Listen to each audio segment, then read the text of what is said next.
Good morning. कैसे हैं आप लोग? तो इससे पहले मैंने वॉइस का वीडियो अपलोड किया था। इसमें 8 पार्ट्स बनाए थे वॉइस में। वो 8 पार्ट्स मेरा जो वीडियो था पार्ट 8 का, वह अंतिम का वीडियो था। और अब कुछ ग्रामेटिकल का पोर्शन एक्स्ट्रा हम लोग लेते हैं, कुछ उससे अलग होता है ना। तो जब हम लोग क्लास में रहते हैं तो क्लास का मोमेंट देख करके हम लोग को पता चल जाता है कि आप लोग कितना समझ पा रहे हैं या नहीं समझ पा रहे हैं। लेकिन तो अभी कहा जाए कि बहुत ही विषम परिस्थिति की बात है और हम लोग एक दूसरे से दूर हैं, इसलिए सभी बात को भी माइंड में रखना है। और बहुत सारे बच्चे कमेंट्स किए हैं कि सर वॉइस पार्ट 8 में थोड़ा सा आप बहुत ज्यादा ही मतलब वीडियो भी लंबा कर दिए हैं और कुछ एक्स्ट्रा उसमें दे दिए हैं। तो अब यही सोचे हैं कि वीडियो आप लोग के लिए जो इस चैप्टर का वीडियो आएगा ना, छोटा छोटा वीडियो बनाएंगे, 20 से 25 मिनट का एक वीडियो बनाएंगे और आप लोग आराम से उसको पॉज करके देखिएगा। जहां आपको प्रॉब्लम हो व्हाट्सएप करने की कोई जरूरत नहीं है, आपके हाथ में ही सारा चीज है। क्योंकि वीडियो आपके पास है तो आपके हाथ में है। आप चाहे तो रोक कर देख सकते हैं या चाहे तो जल्दबाजी में देखना है तो जल्दबाजी में स्पीड से देख सकते हैं। तो आज हम लोग एक चैप्टर लेते हैं जो 12th का बहुत ही सीरियस चैप्टर है। वह कौन सा चैप्टर है? आइए हम लोग देखते हैं इसी को, क्लाउज, है ना।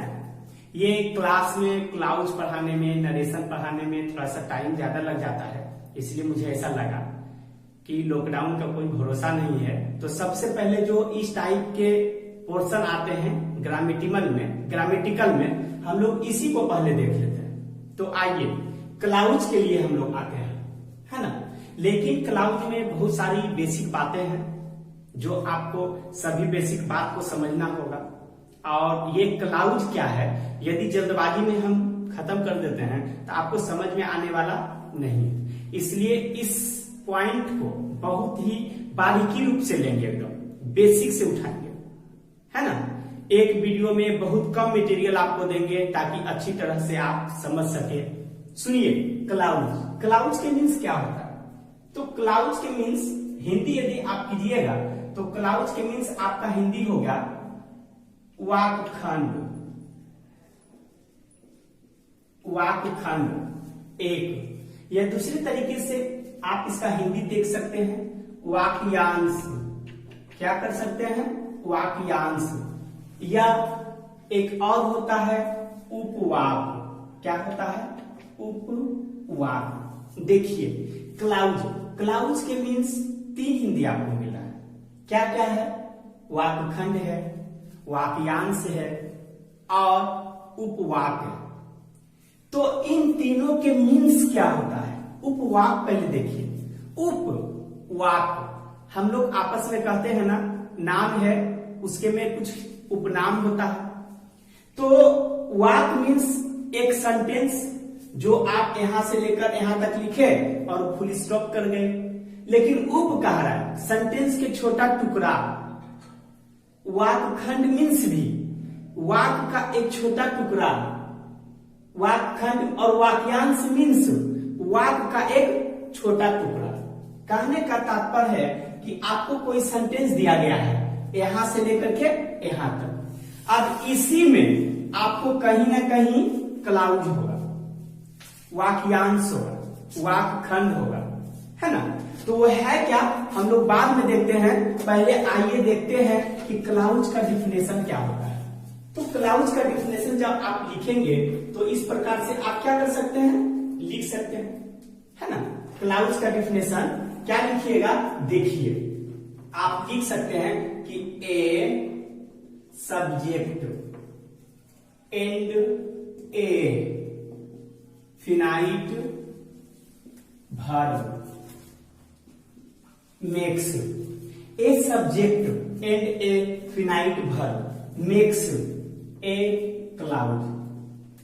एक मेक्स ए क्लाउड। आप चाहें तो इसी को दूसरे तरीके से आप डिफिनेशन दे सकते हैं। वो क्या हो सकता है, इस प्रकार से ए क्लाउड कंसिस्ट, कंसिस्ट के मीन्स मौजूद होता है। ए क्लाउड कंसिस्ट ए सब्जेक्ट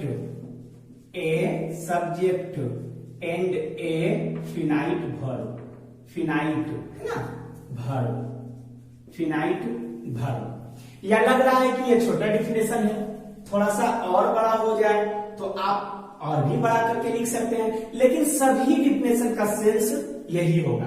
क्या होगा, हम लोग वन बाय वन वर्ड का हिंदी करके अभी हम लोग देखेंगे। तो उसको यदि आप बनाइएगा थोड़ा सा इससे बड़ा, तो आपको लिखना होगा a group of words that makes, क्या करता है, दैट मेक्स ए सेंटेंस, है ना, दैट मेक्स ए सेंटेंस। किसके साथ, तो with a subject, with a subject and a finite, finite verb, finite verb. But it can not stand, stand by itself, क्या कहेंगे, बाय इट सेल्फ, है ना। As it is the part of, क्या चीज हो जाएगा, part of an entire, entire संपूर्ण, entire sentence. देखिए आज हम लोग बेसिक केवल समझते हैं कि क्लाउज के मीन्स क्या होता है, हम लोग क्लाउज को कैसे पकड़ पाएंगे, इसी के बारे में हम लोग बात करते हैं। देखिए सब डिफिनेशन का मीन्स वही आएगा। नंबर 1, क्लाउज के हिंदी होता है वाक्खंड, या तो फिर वाक्यांश, या तो फिर उपवाक्य। लेकिन इसका डिफिनेशन क्या होता है, देखिए कहता है कि ए सब्जेक्ट मतलब एक सब्जेक्ट, और क्या कहता, एंड ए फिनाइट वर्ब। अब मन में एक सवाल आया होगा, फिनाइट वर्ब क्या होता है, तो फिनाइट वर्ब क्या होता है हम लोग आपस में अभी तुरंत बात करेंगे। फिलहाल आपको याद रखना है फिनाइट वर्ब, और इसको याद रखना है सब्जेक्ट। फिर से आइए, ए subject and a finite verb, इसका हिंदी होता है कि एक सब्जेक्ट और एक finite verb. Makes, makes means बनाता है, क्या बनाता है, एक क्लाउड बनाता है। इसका यदि हिंदी आप पूरा कीजिएगा नंबर डिफिनेशन 1 का, तो क्या होगा कि एक सब्जेक्ट मिल जाता है और एक फिनाइट वर्ब मिल जाता है, और बना देता है, क्या बना देता है, एक क्लाउड बना देता है ना। देखिए आपस में सब्जेक्ट भी मिल जाए और आपस में फिनाइट वर्ब मिल जाए, इक्वल टू यही क्या हो जाएगा, क्लाउड बन जाएगा। वही बात देखिए दोनों डिफिनेशन में भी कह रहा है, क्या कह रहा है सुनिए, एक क्लाउड कंसिस्ट, कंसिस्ट के मीन्स होता है मौजूद होता है, डिफाई बनाती रहता है। एक क्लाउड कंसिस्ट, एक क्लाउड में मौजूद रहता है, क्या मौजूद रहता है, एक सब्जेक्ट एंड और एक फिनाइट वर्ब। एक क्लाउड में मौजूद रहता है और क्या मौजूद रहता है, एक सब्जेक्ट रहता है और एक फिनाइट वर्ब रहता है। तो जो आपका डिफिनेशन 1 में कह रहा है वही आपका 2 में भी कह रहा है, केवल हम समझाने के लिए लिख दिए हैं। वैसे आपको जो इजी लगे उसी को माइंड में रखिएगा, है ना।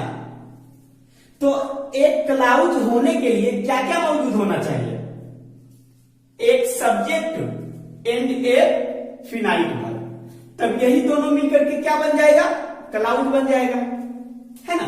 इसमें भी डिफिनेशन नंबर 1 में भी कह रहा है, क्या कह रहा है कि एक सब्जेक्ट होना चाहिए और एक फिनाइट वर्ब होना चाहिए। इसमें भी देखिए क्या कह रहा है, एक सब्जेक्ट होना चाहिए और एक फिनाइट वर्ब होना चाहिए।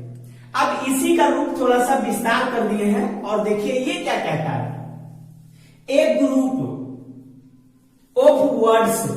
इसको समझने से पहले हम एक छोटा सा एग्जांपल ले लेते हैं ताकि आपको अच्छी तरीके से समझ में आए। आज का क्लास यदि समझ में नहीं आएगा तो लगभग पूरे क्लास आपको क्लाउज समझ में आने वाला नहीं है, क्योंकि इसी में बहुत सारी पॉइंट्स पढ़ना है। यहाँ पढ़िएगा, फिर तुरंत आगे फिनाइट नन फिनाइट पढ़ना होगा, फिर तुरंत उसके आगे नन फिनाइट का 3 पार्ट है उसको पढ़ना होगा, है ना। फिर उसके आगे जाइएगा सॉबिनेटिंग कोऑर्डिनेटिंग पढ़ना होगा, फिर उसके आगे जब जाइएगा पीसीएससी पढ़ना होगा। तो इसमें बहुत सारी बात है, इसलिए ये चैप्टर बहुत ही आराम से लेंगे, है ना। आप लोग भी बहुत आराम से देखिएगा। देखिए एग्जाम्पल नंबर 1, हम एक एग्जाम्पल ले लेते हैं। एग्जाम्पल क्या लेते हैं बाबू, तो यहाँ पर ऐसे ले लेते हैं, इफ यू रीड, यदि तुम पढ़ोगे, कंडीशनल सेंटेंस है ना। तो क्या करेंगे, आई विल टीच यू, तो मैं तुम्हें क्या करूंगा, पढ़ाऊंगा, ठीक है। इफ यू रीड, यदि तुम पढ़ोगे, तो I will teach you, will यहाँ पे कंडीशनल के लिए आया है, वैसे आई के साथ सेल होना चाहिए था, लेकिन इफ लग के आया है, कंडीशनल सेंटेंस बन के आया है, इसलिए हम क्या दे दिए, विल दे दिए, ठीक है। आइए देखिए, तो कहता है कि if you read I will teach you, यदि तुम पढ़ोगे तब मैं तुम्हें क्या करूंगा, पढ़ाऊंगा, ठीक है। आप देखिए इसको समझिए, डिफिनेशन 3 को, एक ग्रुप क्या चीज का, ऑफ वर्ड्स, एक ग्रुप होना चाहिए, और किसका होना चाहिए, वर्ड्स का। आप देखिए वर्ड्स क्या हो गया, इफ वर्ड है, यू वर्ड है, रीड वर्ड है, आई वर्ड है, विल वर्ड है, टीच वर्ड है और यू वर्ड है। तो यहां से लेकर के यहां तक एक ग्रुप है ना, और ग्रुप किसका है, वर्ड्स का ग्रुप है, शब्दों का समूह है। जब आप सेंटेंस पढ़े होंगे तो सेंटेंस के मीन्स क्या होता है, यही होता है ना कि शब्दों के समूह को ही वाक्य कहा जाता है, सेंटेंस कहा जाता है। आइए कहता है कि हाँ, एक group of words that makes, क्या करता है, बनाता है, ए सेंटेंस, एक सेंटेंस बनाता है with a subject and a finite verb. वही चीज तो वहां भी था, यहां भी सब्जेक्ट बोल रहा था और फिनाइट वर्ब। डिफिनेशन तरीके दूसरा से हम दे दिए ताकि 1 नंबर वाले याद नहीं रहे तो 2 नंबर वाले तो याद हो जाएगा। यहां भी कह रहा था कि क्या होना चाहिए, सब्जेक्ट और फिनाइट वर्ब। थोड़ा विस्तार करके भी लिखे तो भाई यहां भी वही कह रहा है कि सब्जेक्ट होना चाहिए और फिनाइट वर्ब होना चाहिए। क्या होना चाहिए, फिनाइट वर्ब। कहता but it can not stand, लेकिन वो अपने आप पे खड़ा नहीं रह सकता। मानिए क्या, वो गिर जाएगा। कैसे गिरेगा, 2-4 मिनट के बाद पता चलेगा। कहता है कि बाय इटसेल्फ, स्वयं पर, अपने आप पर, एक जैसा कि it is the part of an entire sentence. कहता है वैसा वो है जैसे मान लीजिए संपूर्ण सेंटेंस है, पूरा पूरी, है ना, इंटायर। अब देखिए आपको अभी तक 2 ही बात पता चला होगा, इतनी लंबी चौड़ी बात बनाने में 2 ही बात केवल पता चला। क्या पता चला, क्लाउज, क्लाउज के मीन्स क्या होता है, वाक्यखंड या वाक्यांश या उपवाक, कुछ भी आप कह सकते हैं। एक बात। दूसरी बात और क्या पता चला, क्लाउज का ये डिफिनेशन है, 3 तरह से डिफिनेशन है। आपको जो इजी लगे आप उसको क्या कर सकते हैं, याद रख सकते हैं, ठीक है। सपोज दैट आपको ये कुछ भी याद नहीं हो रहा तो आप मत कुछ याद रखिए, केवल 2 चीज याद रखिए। वह 2 चीज क्या है कि एक सब्जेक्ट होना चाहिए और दूसरा नंबर में क्या होना चाहिए, एक फिनाइट वर्ब होना चाहिए। क्या होना चाहिए, एक सब्जेक्ट और एक फिनाइट वर्ब, वही क्लाउज कहलाएगा। याद करने की जरूरत नहीं है, छोड़ दीजिए। ऐसा कोई बात नहीं है कि ये डिफिनेशन याद नहीं होगा तो आगे क्लास समझ में नहीं आएगा, एकदम समझ में आएगा। लेकिन यदि याद नहीं रहेगा तो आगे क्लास समझ में आने वाला नहीं है। तो आप इतना याद रखिए ना नॉर्मल, कि एक सब्जेक्ट मिलता है और एक फिनाइट वर्ब मिलता है, वही क्या बनाता है, क्लाउज बनाता है।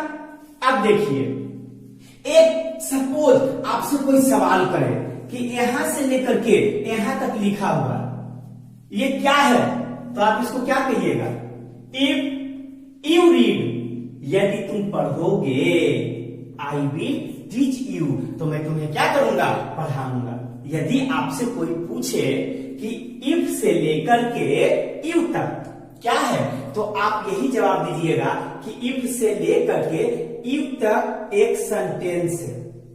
क्या है? एक सेंटेंस है। लेकिन ध्यान दीजिए, ये तो एक सेंटेंस है, लेकिन इस सेंटेंस में भी दो टुकड़ा है, दो क्लाउज है, दो उपवाक है, दो वाक्यखंड है। कहां कहां से? आपको देखने से पता चल रहा है। इफ से लेकर के इव तक एक सेंटेंस है, इसमें कोई शक की बात नहीं है।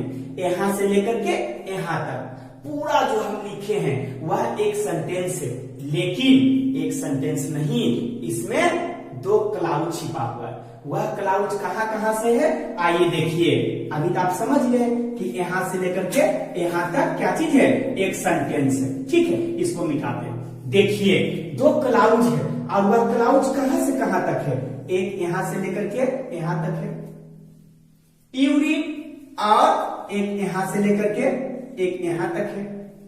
यदि आपसे कोई पूछे कि इफ से लेकर के इव तक क्या है, तो आप कहिएगा एक सेंटेंस है। क्योंकि एक सेंटेंस को बनाने के लिए कई सब्जेक्ट भी आ सकता है, कई वर्ब भी आ सकते हैं, प्रीपोजिशन देके, कंजंक्शन देके आप कुछ भी बना सकते हैं, बहुत लंबी चौड़ी बातें भी आप बना सकते हैं, तो वह एक सेंटेंस होगा। लेकिन एक चीज ध्यान रखिएगा कि जब क्लाउज आए तो क्लाउज में दो ही चीज केवल आएगा, एक सब्जेक्ट आएगा और एक फिनाइट वर्ब आएगा, है ना। तो फिनाइट वर्ब क्या है इसके बाद हम लोग देखेंगे। आइए देखिए, इफ यू रीड, यहां से लेकर के यहां तक ये आपका एक क्या हो गया? एक क्लाउज हो गया। ठीक है, कह रहा है कि आई विल टीच यू, यहां से लेकर के यहां तक ये क्या हो गया? एक क्लाउज हो गया। मतलब सेंटेंस पूरा यहां से यहां तक कितना है? केवल एक है। लेकिन इसी सेंटेंस में क्लाउज की बात किया जाए तो क्लाउज कितना है? क्लाउज दो है। ठीक है, सेंटेंस एक है और क्लाउज दो है। तो आपको क्लाउज के मीन्स आपको यही पता चला होगा कि सेंटेंस में ही क्लाउज छिपा हुआ रहता है, एक सब्जेक्ट लेकर के आता है और एक फिनाइट वर्ब लेकर के आता है। इसी टाइप के एग्जांपल हम लोग और भी देखेंगे, डिफिनेशन को मिटाना पड़ेगा देखने के लिए। आइए देखिए कि एक सेंटेंस है और बहुत लंबी चौड़ी सेंटेंस है और वह कितना क्लाउज लेकर के आ रहा है। ठीक है, बने रहिए। आइए तुरंत हम लोग आते हैं। देखिए, नेक्स्ट हम लोग क्या देख रहे थे? कितना क्लाउज कैसे पता चलता है सेंटेंस में। आइए देखिए, दूसरा नंबर का सेंटेंस हम लिखते हैं। क्या लिख रहे हैं? आई एम प्लेइंग, है ना, आई एम प्लेइंग, है ना, I am playing and you are reading. ठीक है, और कह रहा है वाइल, है ना, while she is sleeping,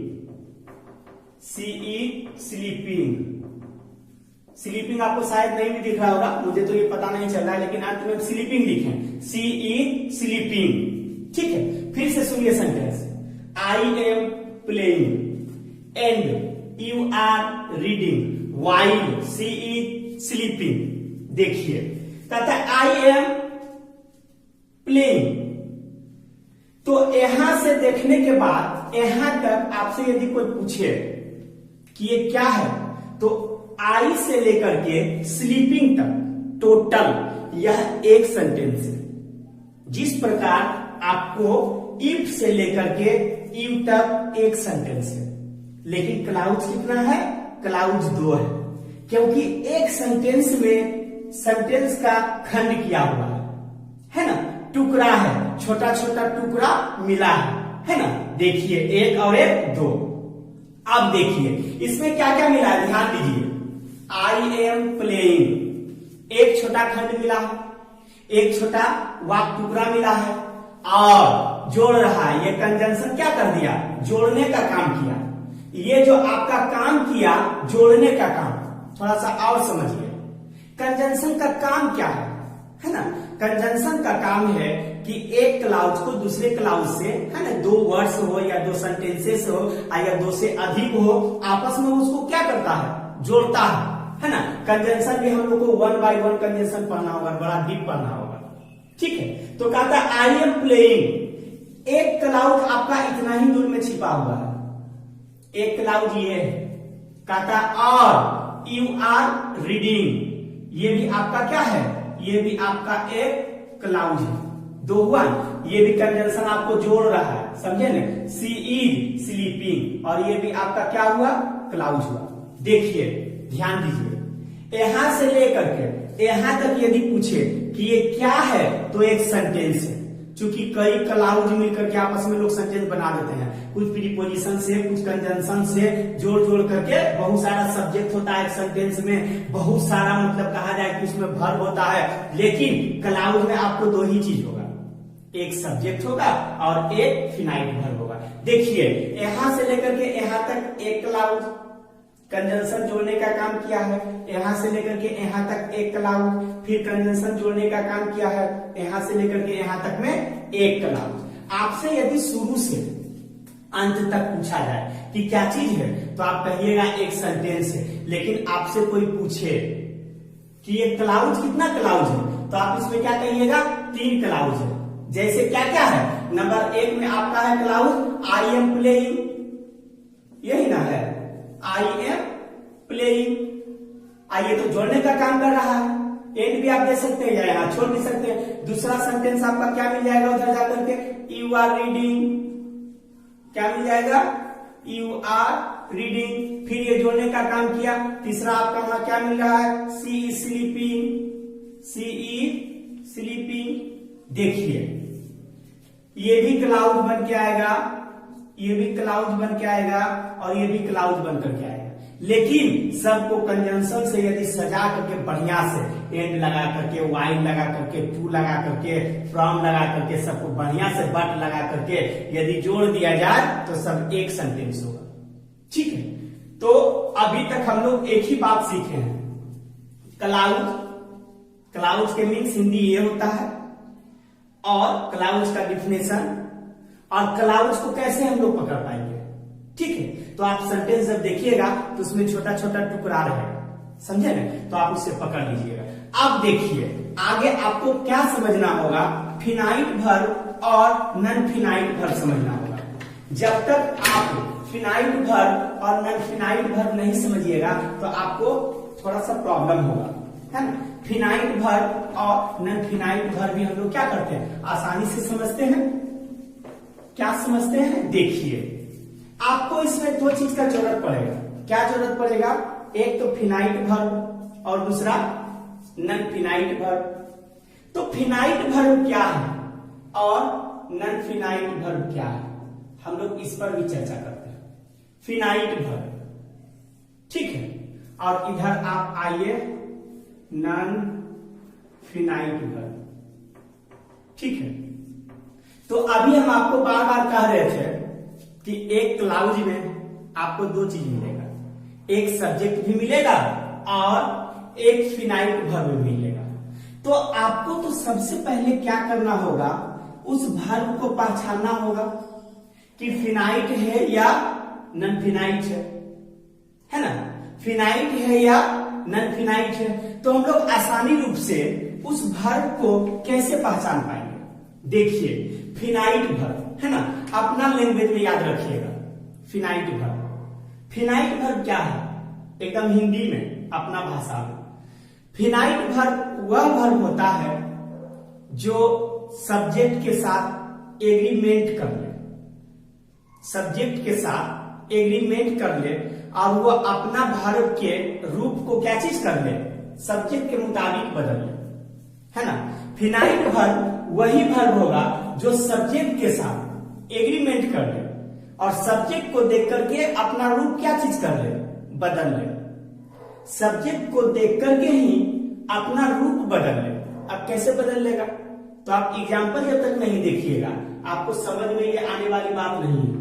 example number 1 में देखिए, सी हैज ए पेंसिल, ठीक है, एक दूसरा नंबर एग्जाम्पल में देखिए, आई डू नॉट राइट, दूसरा नंबर हो गया। तीसरा नंबर एग्जाम्पल देखिए, सी डज नॉट स्पीक। आगे आइए, चौथा नंबर आइए नेक्स्ट में, है ना, वी हैव ए टॉय। ठीक है, और भी इस तरह से है, लेकिन फिलहाल हमको समझना है। देखिए, तो आपसे यदि कोई पूछे कि फिनाइट वर्ब क्या है, तो आप आराम से उसको बताइए कि फिनाइट वर्ब वही वर्ब होता है जो सब्जेक्ट को देख करके अपना रूप बदल लेता है। सब्जेक्ट को देखा और वो सब्जेक्ट को देख करके अपना रूप बदल लिया। कैसे रूप बदला, ध्यान दीजिए। आइए, सी है ना, सी यहां पर आया है, सब्जेक्ट आपका थर्ड पर्सन सिंगुलर नंबर का आया है। क्या आया है, सी आया है। अब देखिए, फिनाइट वर्ब आपका ये हो गया। कैसे पता चला, सी को देख करके ऑटोमेटिकली यहां क्या आ गया है, हेज आ गया है। तो सी को देख करके हेड आ गया, तो ये सब्जेक्ट को देख करके रूप बदला है या नहीं बदला? हेज के बजाय यहां पे तो हेड भी हो सकता है, लेकिन सब्जेक्ट के साथ हेड सूट करेगा, सूट नहीं करेगा। इसलिए सब्जेक्ट को देख करके, पहले तो सब्जेक्ट आया ना, बाद में हेज आया, तो सब्जेक्ट को देख करके हेज अपना रूप को क्या कर लिया, बदल लिया। तो यही मेरा यहां पे क्या चीज है, फिनाइट वर्ब है ना। क्या चीज है, फिनाइट वर्ब। अब आइए, आई को देखा है ना, तुरंत सब्जेक्ट को देखा, और सब्जेक्ट को देखने के बाद तुरंत यहां पर देखिए ये आ गया और साथ साथ भी वन आ गया। यहां पर जब सब्जेक्ट देखा तो डू आ गया, यहां पर भी तो डज आ सकता था। तो ये फिर हमारा क्या हो गया, फिनाइट वर्ब हो गया। सी देखा तो सी के लिए तुरंत क्या बन के आ गया, डज आ गया, और इसी के लिए क्या आ गया, भी वन आ गया। तो ये सी के लिए डज आया, तो ये सब्जेक्ट को देख करके अपना रूप बदल लिया। जो वर्ब सब्जेक्ट को देख करके अपना रूप बदल ले, वही फिनाइट वर्ब है। वी हैव, वी को देखा तुरंत हैव बन करके आ गया ना, यहां तो हेज भी हो सकता था, लेकिन वी के साथ सदा हैव आता है। तो इसको देखा तो ये रूप बदल लिया। तो ये समझिए क्या है, फिनाइट वर्ब है। फिर से सुनिए, अपना भाषा में याद रखिएगा, है ना।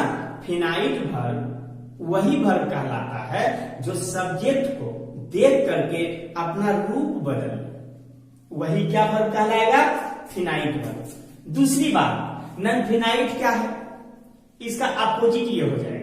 ये रूप बदला है, लेकिन ये रूप बदलने वाला नहीं है। ये रूप बदल लिया, लेकिन ये रूप नहीं बदलेगा। इस पे कोई प्रभाव सब्जेक्ट का नहीं पड़ेगा, टेंस का कुछ भी प्रभाव नहीं पड़ेगा। क्या सब्जेक्ट है, क्या टेंस है, इससे कोई मतलब नहीं है, लेकिन इसको मतलब है, मतलब है, इसलिए फिनाइट वर्ब हो गया, और मतलब नहीं है, नॉन फिनाइट वर्ब हो गया। फिर से सुनिए, नॉन फिनाइट वर्ब क्या है, तो नॉन फिनाइट वर्ब वही वर्ब है जो सब्जेक्ट को देख करके, टेंस को देख करके वह एग्रीमेंट उसके साथ नहीं करे, किसी प्रकार का एग्रीमेंट नहीं होगा, वही क्या कहलाएगा, नॉन फिनाइट वर्ब कहलाएगा। देखिए, इसका भी एग्जाम्पल हम लोग लीजिए दो चार, तब समझ में आएगा। देखिए, एग्जाम्पल नंबर 1 हम लोग ले लेते हैं, ठीक है। क्या ले लेते हैं, she likes to go there. एक एग्जाम्पल लिए, और भी लीजिए दो चार, तब ना पता चलेगा। We like to go there, है ना। 3 नंबर में लीजिए, I like to go there, है ना। 5 नंबर में एग्जाम्पल लीजिए, इस प्रकार से और भी ले लीजिए। क्या चीज हो जाएगा, हाँ देखिए, Ram likes to go there. देखिए, सेंटेंस हम 4 लिखे हैं, she likes to go there, we like to go there, I like to go there, Ram likes to go there. फिर से आइए, रुकिए। फिनाइट वर्ब वही वर्ब होगा जो सब्जेक्ट के साथ अपना एग्रीमेंट करे, रूपरेखा बदल दे, लेकिन उसका अपोजिट। नॉन फिनाइट क्या होगा? नॉन फिनाइट में टेंस से कोई मतलब नहीं है वर्ब को, सब्जेक्ट से कोई मतलब नहीं है वर्ब को। देखिए, सी के मुताबिक लाइक्स आया या नहीं आया? सब्जेक्ट को देख करके ये रूप अपना बदला? हाँ, बदल लिया। थर्ड पर्सन सिंगुलर नंबर तो भी 5 आ गया, थर्ड पर्सन सिंगुलर नंबर तो भी 5 आ गया। लेकिन ये आपका जो वर्ब है यहाँ के बाद का, क्या ये वो जो आपका एक वर्ब है ये अपना रूप बदला? यहाँ देखिए, थर्ड पर्सन सिंगुलर नंबर आया तो भी वही गो, फर्स्ट पर्सन आया तो भी वही गो, आई लाइक्ड पास्ट टेंस आया तो भी वही गो, राम भी 5 बना करके आया है तो भी वही गो। देखिए, ये सब्जेक्ट है, ये प्रेजेंट टेंस, पास्ट टेंस और प्रेजेंट टेंस। टेंस अलग है, सब्जेक्ट भी अलग अलग है, तो ये आपका है फिनाइट वर्ब कहलाएगा, क्योंकि इसके मुताबिक ये ऑटोमेटिकली अपना रूप को फिनाइट वर्ब, अपना रूपरेखा को बदल दिया। सी आया तो ऑटोमेटिकली भी 5 आ गया। वी लाइक, जब वी आया तो V1 बनकर के आ गया है ना? तो ये भी क्या चीज हो गया? Finite verb. ये भी फिनाइट वर्ब हो गया। आई लाइक्ड, आई और पास्ट टेंस दिए तो V2 बन के आया, ये भी finite verb. Ram singular number third person आया तो V5 बन गया, ये भी फिनाइट वर्ब। लेकिन नॉन फिनाइट क्या हुआ? देखिए, कुछ भी इधर कुछ आया, क्या इसमें कोई चेंजिंग आया है? नहीं आया है, चेंजिंग नहीं आया है। तब ये समझ जाइए, जो चेंज हो रहा है, जो सब्जेक्ट को देख करके चेंज हो रहा है वही फिनाइट है, और जिसमें कोई चेंजिंग नहीं आया है वही नॉन फिनाइट है। हम लोग इसको तो आसानी से समझ जाएंगे, इसमें थोड़ा सा और एग्जांपल लीजिए, तब आपको और अच्छी से समझ में आएगा। फिर से हिंदी समझिए। जो वर्ब अपना सब्जेक्ट के साथ या टेंस के साथ एग्रीमेंट नहीं करे वही नॉन फिनाइट होगा। कुछ और एग्जांपल लीजिए, 2-4 एग्जांपल और, फिनाइट आपको पकड़ में आ जाएगा। नॉन फिनाइट में थोड़ा सा प्रॉब्लम है। आइए तो कुछ एग्जांपल और हम लोग लेते हैं, किसका? नॉन फिनाइट का। जैसे देखिए, कुछ एग्जांपल हम लोग लिखते हैं। एग्जांपल नंबर 1 देखिए, किसका हम लोग लिख रहे हैं? नॉन फिनाइट का, है ना? जैसे देखिए, आई लाइक प्लेइंग, मैं खेलना पसंद करता हूं। नंबर 2, सी लाइक्स सिंगिंग, सी लाइक्स सिंगिंग। देखिए, तीसरा नंबर में आइए, है ना? तीसरा नंबर में क्या चीज हो जाएगा? वी लाइक्ड, है ना? वी लाइक्ड स्पीकिंग, क्या हो जाएगा? स्पीकिंग। आइए देखिए, 3 हुआ, चलिए रहने दीजिए। देखिए, आई को देख करके लाइक हो गया, ये रूपरेखा बदला लाइक, ठीक है, तब ये फिनाइट हो गया। सी को देख करके लाइक्स बन गया, ये भी अपना रूपरेखा बदल लिया, टेंस के मुताबिक ढल गया। वी को देख करके लाइक पास्ट टेंस ढल गया, है ना? तो ये जो हम राउंड किए हैं, इसमें तीनों में चेंजिंग आया। किसको देख करके? अपना सब्जेक्ट के मुताबिक, अपने सब्जेक्ट को देख करके। लेकिन देखिए, यहां पर तो कुछ और सेंटेंस है, क्या इसमें कोई चेंजिंग आया? प्लेन में नहीं आया। जब कोई चेंजिंग नहीं आए तो वही क्या हो जाएगा? Non finite. क्या हो जाएगा? Non finite. क्या देखिए, ये दोनों में कोई चेंजिंग आया? नहीं चेंजिंग आया, तो ये दोनों फिर क्या हो जाएगा? Non finite. तो आपका ये फिनाइट लेके आ रहा है लाइक, और ये नॉन फिनाइट। ये फिनाइट लेकर क्या आ रहा है? ये नॉन फिनाइट। ये फिनाइट लेकर क्या आ रहा है? और ये नॉन फिनाइट। तो अभी तक हम लोग 3 बात ही मात्र सीखे हैं, और इतनी लंबी चौड़ी हम लोग बात किए हैं। देखिए, सबसे पहले आप इसको एकदम खूब बढ़िया से गहन कीजिएगा। नंबर 1 में हम लोग सीखे हैं कि क्लाउज क्या है ना? क्लाउज के मीन्स क्या होता है? तो क्लाउज के मीन्स तो आपको पकड़ में आ गया कि छोटा छोटा टुकड़ा रहे। सेंटेंस बहुत बड़ा हो सकता है लेकिन क्लाउज छोटा होगा। एक सब्जेक्ट लेके आएगा और एक फिनाइट वर्ब। तब आपको तो समझ में आ गया ना फिनाइट वर्ब क्या। फिनाइट वर्ब तो यही ना होगा, है ना, जो सब्जेक्ट को देख करके अपना रूप को क्या कर ले, बदल ले, और जो सब्जेक्ट को देख करके अपना रूप नहीं बदले वो क्या होगा, नॉन फिनाइट होगा। ठीक है, तो आज हम केवल सीखे हैं क्लाउज के बारे में। ठीक है, कि क्लाउज क्या होता है, हिंदी क्या होता है।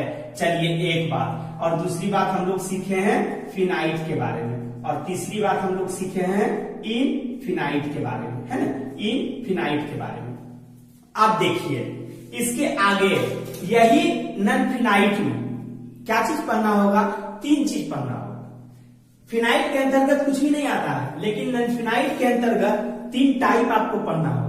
वह टाइप क्या होगा, नंबर एक में पढ़ना होगा इंफिनिटिव एक, नंबर दूसरा पढ़ना होगा जेरंड दो, नंबर तीसरा पढ़ना होगा पार्टिसिपल तीन, और फिर जब पार्टिसिपल पढ़िएगा तो इसमें भी आपको फिर तीन पढ़ना होगा। ठीक है, तो आज केवल आपके लिए हम क्या क्या छोड़ के जा रहे हैं। एक क्लाउज डिफिनेशन समझ लीजिएगा, क्लाउज का हिंदी समझ लीजिएगा, सेंटेंस बहुत बड़ा, क्लाउज टुकड़ा टुकड़ा में छोटा छोटा, एक बात। दूसरी बात फिनाइट वर्ब क्या होता है और नॉन फिनाइट वर्ब क्या होता है। बाकी नेक्स्ट वीडियो में हम लोग लेके आएंगे किसको, इसी का टाइप को लेके आएंगे। नॉन फिनिटिव जो होता है ना, नॉन फिनाइट है ना, नॉन फिनाइट वर्ब के टाइप लाएंगे। वो टाइप क्या होगा, इनफिनिटिव आएगा, जेरंड आएगा, पार्टिसिपल आएगा। पार्टिसिपल में भी तीन पढ़ना होगा, प्रेजेंट पार्टिसिपल, इस प्रकार से आपको पढ़ना होगा, समझे ना। तो ये हम बाकी कल के लिए छोड़ देते हैं, और आज तक क्लास में यहीं तक, और इसको ध्यान से देखिएगा। और आपको प्रैक्टिस सेट जो इससे बनेगा ना, फिनाइट नॉन फिनाइट, तो आपके व्हाट्सएप पे भेज दिया जाएगा, आप उसको चूज कीजिएगा। क्योंकि ये चैप्टर थोड़ा सा विस्तार है ना, इसमें समय भी लगता है, तो इसको हम लोग बड़ा आराम से पढ़ेंगे, ताकि एक वर्ड को, एक सेंटेंस को हम 5 बार रिपीट करेंगे, है ना, ताकि किसी भी बच्चे को आसानी रूप से समझ में आ जाए। ठीक है, thanks watching for this video.